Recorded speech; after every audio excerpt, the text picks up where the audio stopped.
नमस्कार विद्यार्थी मित्रांनो, आपण पाठीमागच्या तासाला आयोनायझेशन एनर्जी किंवा त्यालाच आपण म्हणलं आयोनायझेशन एन्थाल्पी कशाला म्हटलं होतं. Ionization energy, amount of energy is required to remove the loosely bonded valential electron from the neutral gaseous atom in its ground state to form a positively charged species, that is cation, is called ionization energy किंवा त्याला आपण ionisation enthalpy.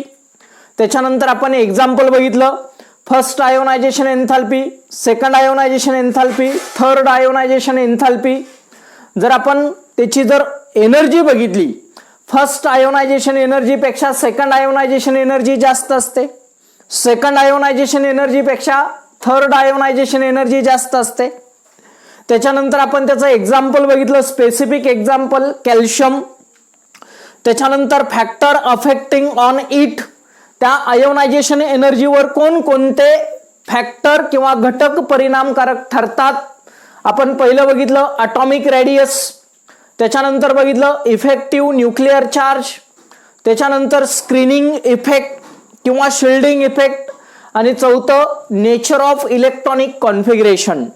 आणि मग नंतर आपण बघितलं trends, period आणि group. Ionisation energy period आणि ग्रुपमध्ये काय होतं. आपण जर पिरियडमध्ये बघितलं तर पिरियडमध्ये आपल्याला आयोनायझेशन एनर्जी काय आढळली होती, इन्क्रीजिंग, आणि ग्रुपमध्ये आपल्याला ती कशी आढळली होती, डिक्रीजिंग. हा पार्ट आपण पाठीमागच्या तासाला बघितला होता. आता आपल्याला त्याच्यानंतरचा जो पुढचा पार्ट आहे तो आहे इलेक्ट्रॉन गेन एन्थाल्पी. आणि इलेक्ट्रॉन गेन एन्थाल्पी कशाने दाखवलं जातं तर डेल्टा ई जी, इलेक्ट्रॉन गेन. एच म्हणजे एन्थाल्पी. आता नावात अर्थ आहे गेन. गेन म्हणजे काय, घेणे, ऍक्सेप्ट, स्वीकारणे, त्याला आपण म्हणतो गेन. आता इलेक्ट्रॉन गेन एन्थाल्पी कोणाला म्हणायचं तर it is the change in enthalpy when an electron is added किंवा accept. Electron is added in a neutral gases atom. कशामध्ये ऍड करायचं आहे, न्यूट्रल गॅसेस ऍटम मध्ये, टू फॉर्म. त्याच्यानंतर किंवा त्याचं रूपांतर कशात होतं, to form negative ions, to form negative ions. त्यावेळेस आपण त्याला म्हणतो electron gain enthalpy. It is the change in enthalpy accompanying when an electron is added in a neutral gaseous atom to form a negatively charged species is called electron gain enthalpy. किंवा neutral gases ion तयार होतात. मग negative असू शकतं किंवा positive असू शकतं. म्हणून आपल्याला डेफिनेशन काय सांगायचे बघा. Definition,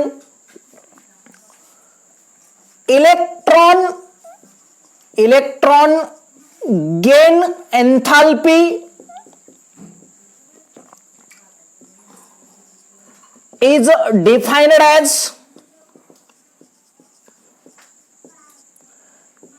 it is the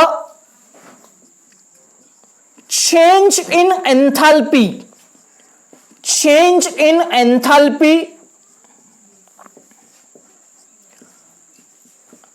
accompanying when an electron is added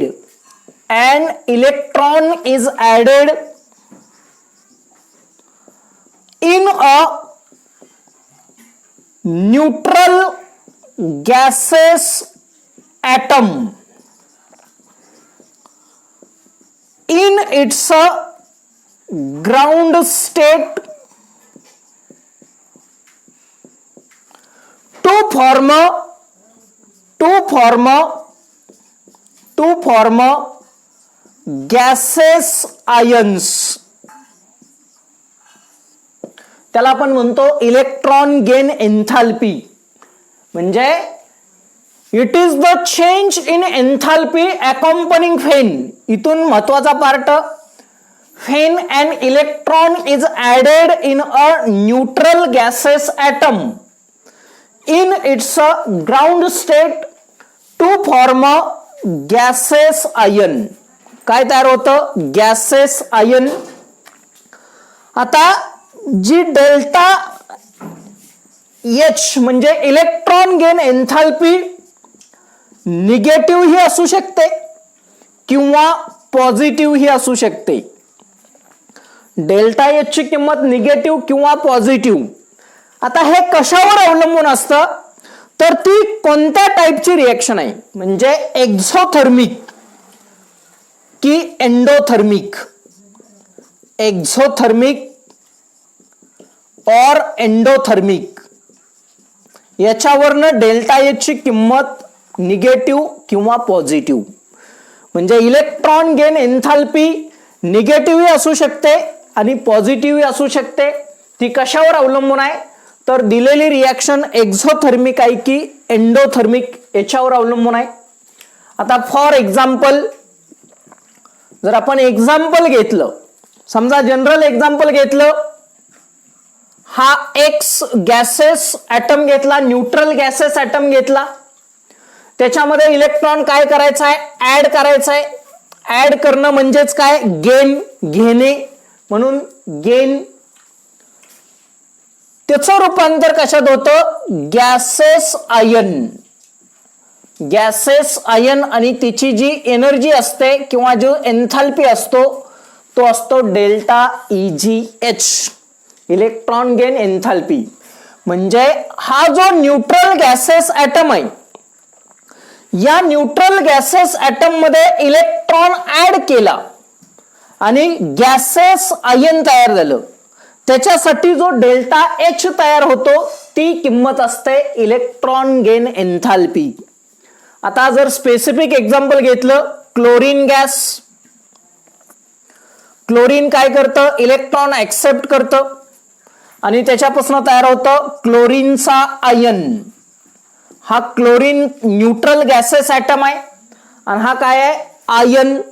आणि याची जी किंमत आहे डेल्टा EgH ती असते वजा 349 किलो जूल पर मोल. म्हणजे या किंमतीला किंवा ह्या व्हॅल्यूला काय म्हणायचं? Electron gain enthalpy. Electron gain enthalpy लक्षात येत आहे? कशाला म्हणतो आपण electron gain enthalpy? Neutral gases atom, या न्यूट्रल गॅसेस ॲटम मध्ये इलेक्ट्रॉन आपण काय करतोय? ऍड करतोय. ऍड केल्यानंतर त्याचं गॅसेस आयन तयार होतं. त्याच्यासाठी लागणारी जी एन्थाल्पी असते त्याला आपण काय म्हणतो? Electron gain enthalpy. आता जर आपण ग्रुपचा, काही ग्रुपचा जर विचार केला, समजा 17 group element, group 17 elements, 17 group मधली जी मूलद्रव्ये या मूलद्रव्याची इलेक्ट्रॉन गेन एन्थाल्पी सगळ्यात जास्त निगेटिव्ह असते. याची जी डेल्टा इलेक्ट्रॉन गेन एन्थाल्पी असते ती असते मोर निगेटिव्ह. सगळ्यात जास्त निगेटिव्ह जर इलेक्ट्रॉन गेन एन्थाल्पी कोणाची असेल तर ग्रुप 17 एलिमेंटची असते. आता का त्याची इलेक्ट्रॉन गेन एन्थाल्पी जास्त असते? जर आपण त्याचं इलेक्ट्रॉनिक कॉन्फिगरेशन बघितलं तर त्याचं नोबल गॅस जो असतो तो स्टेबल असतो. का? कशामुळे? याचं due to stable electronic configuration. Stable electronic configuration. आता फॉर एक्झाम्पल आपण जर क्लोरीनच घेतलं, कसं त्याचं इलेक्ट्रॉनिक कॉन्फिगरेशन स्टेबल राहतं. क्लोरीन घेतला होता आपण वर, क्लोरीनचा अटॉमिक नंबर किती आहे? 17, 17. त्याचं जर आपण इलेक्ट्रॉनिक कॉन्फिगरेशन बघितलं तर 2, 8, 7, म्हणजे त्याच्या आउटर मोस्ट ऑर्बिटल मध्ये 7 इलेक्ट्रॉन आहेत. मग प्रत्येक ॲटम काय करतो? स्वतःची अष्टक स्थिती पूर्ण करण्याचा प्रयत्न करतो. ऑक्टेट म्हणजे याला 7 इलेक्ट्रॉन दुसऱ्याला द्यावे लागतील किंवा 1 इलेक्ट्रॉन दुसऱ्याकडून घ्यावा लागेल. मग 7 देण्यापेक्षा 1 घेणं कसं आहे, सोयीचं आहे, सोपं आहे. म्हणून क्लोरीन काय करतं तर दुसऱ्याकडून 1 इलेक्ट्रॉन घेतं आणि त्याचं तयार होतं क्लोरीनचा आयन, क्लोरीन गॅस. आता याचं जे इलेक्ट्रॉनिक कॉन्फिगरेशन आहे ते 288, म्हणजे 17व्या ग्रुपमधल्या मूलद्रव्यांनी इलेक्ट्रॉन स्वीकारल्यामुळं त्याचं काय झालं, स्टेबल इलेक्ट्रॉनिक कॉन्फिगरेशन तयार झालं. त्यामुळं त्याच्या व्हॅल्यू कशा असतात, मोर निगेटिव्ह. सगळ्यात जास्त जर निगेटिव्ह व्हॅल्यू कुणाच्या असतील तर ग्रुप 17 एलिमेंटच्या. त्याचं कारण हे स्टेबल इलेक्ट्रॉनिक कॉन्फिगरेशन. आता जर आपण 18व्या ग्रुपचा विचार केला, 18व्या ग्रुप मधली जी मूलद्रव्ये आपण घेतली, ग्रुप 18 एलिमेंट्स, ग्रुप 18 एलिमेंट्स. आता या मूलद्रव्याची जी डेल्टा एच किंमत आहे, इलेक्ट्रॉन गेन एन्थाल्पी कशी असते, पॉझिटिव्ह. आता पॉझिटिव्ह का असते, कारण त्याचं जर इलेक्ट्रॉनिक कॉन्फिगरेशन बघितलं तर त्याचं इलेक्ट्रॉनिक कॉन्फिगरेशन कसं असतं, ऑलरेडी कसं असतं, स्टेबल असतं. त्याच्या शेवटच्या कक्षेत 8 इलेक्ट्रॉन पूर्ण असतात. त्यामुळं त्याच्या व्हॅल्यू लो असतात आणि त्या किमती कशा असतात, पॉझिटिव्ह. हे आहे इलेक्ट्रॉन गेन एन्थाल्पीज, इलेक्ट्रॉन गेन एन्थाल्पीज. आता आपल्याला या इलेक्ट्रॉन गेन एन्थाल्पीचा ट्रेंड बघायचे, पिरियड आणि ग्रुप मध्ये काय करायचं आहे, ट्रेंड्स. समजा आपण पहिल्यांदा विचार केला पिरियड्स. पिरियड्स कुणाला म्हणतो आपण, जे हॉरिझॉन्टल रोज असतात, हॉरिझॉन्टल रोजला आपण काय म्हणतो, पिरियड.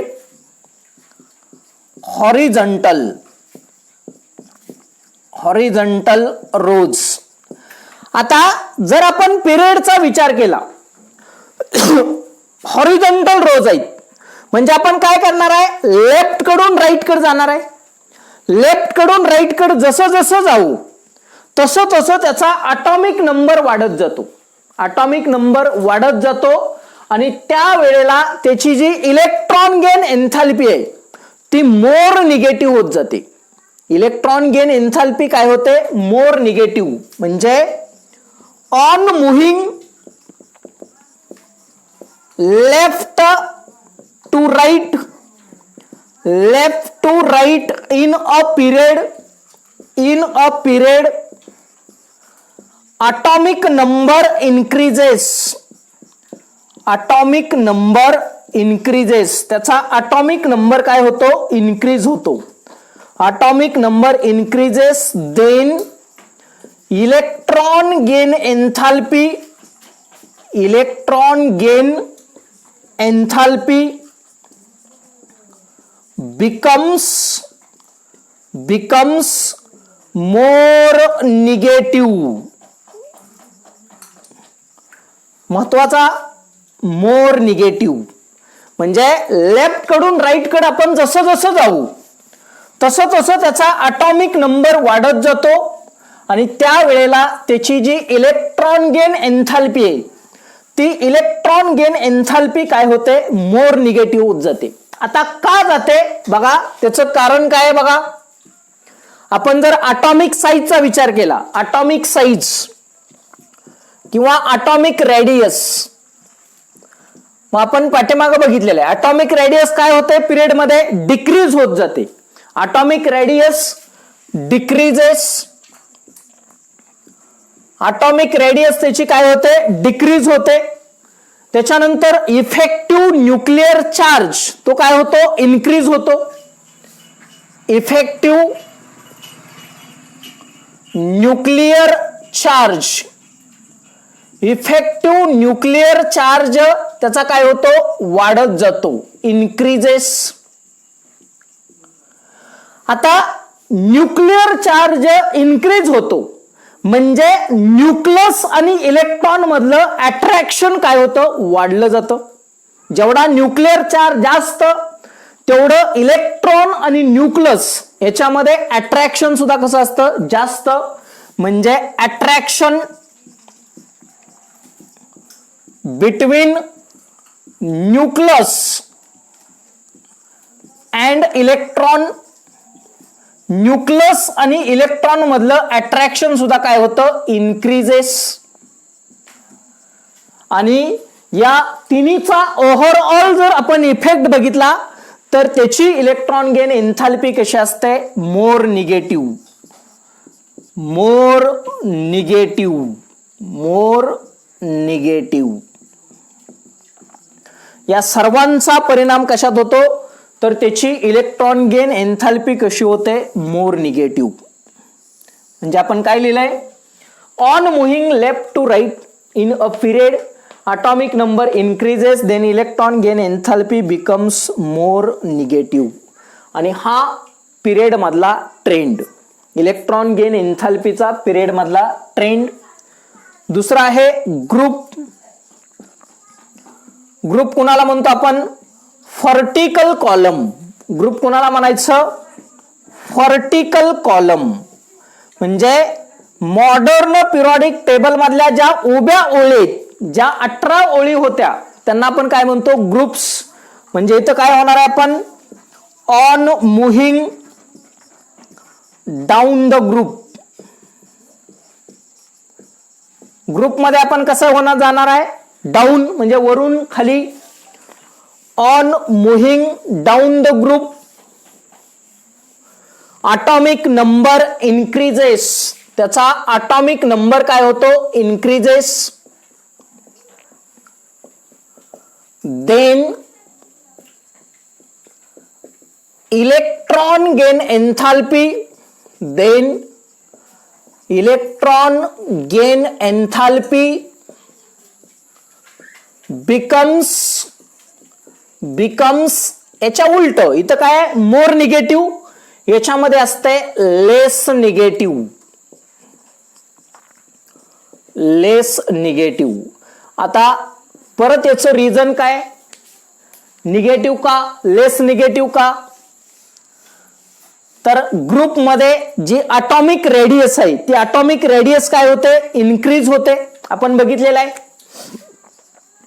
ॲटॉमिक रेडियस काय होते, इन्क्रीजेस. ॲटॉमिक रेडियस इन्क्रीज झाल्यानंतर त्याचा जो इफेक्टिव्ह न्यूक्लिअर चार्ज आहे तो काय होतो, डिक्रीज होतो. इफेक्टिव्ह न्यूक्लिअर चार्ज काय होतो, डिक्रीज होतो. न्यूक्लिअर चार्ज जेवढा कमी होतो किंवा जेवढा कमी असतो तेवढं अट्रॅक्शन, न्यूक्लियस आणि इलेक्ट्रॉन मधलं अट्रॅक्शन कसं असतं, कमी. म्हणजे attraction between nucleus and electron ते कसं असतं, लेस किंवा डिक्रीजेस. आणि या सर्वांचा जर ओव्हरऑल आपण इफेक्ट बघितला तर त्याची जी इलेक्ट्रॉन गेन एन्थाल्पी आहे ती कशी असते, less negative. Overall electron gain enthalpy कशी असते, लेस निगेटिव्ह. म्हणजेच ग्रुप मध्ये ट्रेंड काय आहे, on moving down the group atomic number increases then the electron gain enthalpy becomes less negative.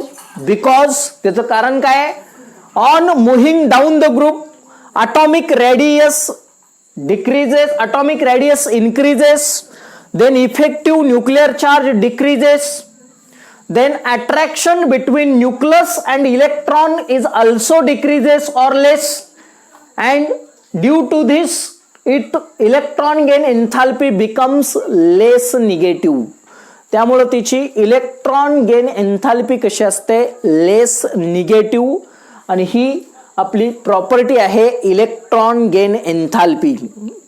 मग आपण डेफिनेशन काय केलेले आहे, Electron gain enthalpy is defined as it is the change in enthalpy accompanying fin. An electron is added in a neutral gaseous atom in its ground state to form a gaseous ion. त्याला आपण म्हटलंय electron gain enthalpy. आणि मग हे त्याचं example असेल period आणि ग्रुपमध्ये इलेक्ट्रॉन गेन एन्थाल्पी कशी होते आणि ट्रेंड. हा पूर्ण पार्ट आहे इलेक्ट्रॉन गेन एन्थाल्पी. आता इलेक्ट्रॉन गेन एन्थाल्पी म्हणजे आपण बघा पिरियोडिक प्रॉपर्टीज बघतोय. ॲटॉमिक रेडियस बघितलं, आयनिक रेडियस बघितलं, त्याच्यानंतर आयोनायझेशन एन्थाल्पी बघितलं. आज आपण बघतोय इलेक्ट्रॉन गेन एन्थाल्पी. त्याच्यानंतर अजून आपल्याला बघायचं आहे इलेक्ट्रोनिगेटिव्हिटी. इलेक्ट्रोनिगेटिव्हिटी आपण पुढच्या तासाला. आता केमिस्ट्रीचा स्टडी करत असताना केमिस्ट्री हा होलाटाईल आहे. म्हणजे आपल्याला ज्यावेळेस आपण स्टडी करतो त्यावेळेस ते आपल्याला सगळं काही आल्यासारखं वाटतं, पण ज्यावेळेस आपण परीक्षेला जातो त्यावेळेस आपल्याला त्यातलं काहीच आठवत नाही. म्हणून केमिस्ट्रीचा स्टडी करत असताना प्रॅक्टिस खूप महत्वाची आहे. प्रॅक्टिस मेक्स मॅन परफेक्ट असं म्हटलं जातं. म्हणजे सरावानं माणूस परिपूर्ण होतो. म्हणून जास्तीत जास्त प्रॅक्टिस करा. जास्तीत जास्त स्टडी हा रायटिंग लिहून पद्धतीनं करा. आणि जर काही प्रॉब्लेम असतील तर तुम्ही ते बिनधास्त विचारा. मग राहिलेला जो पार्ट आहे तो आपण नंतरच्या तासाला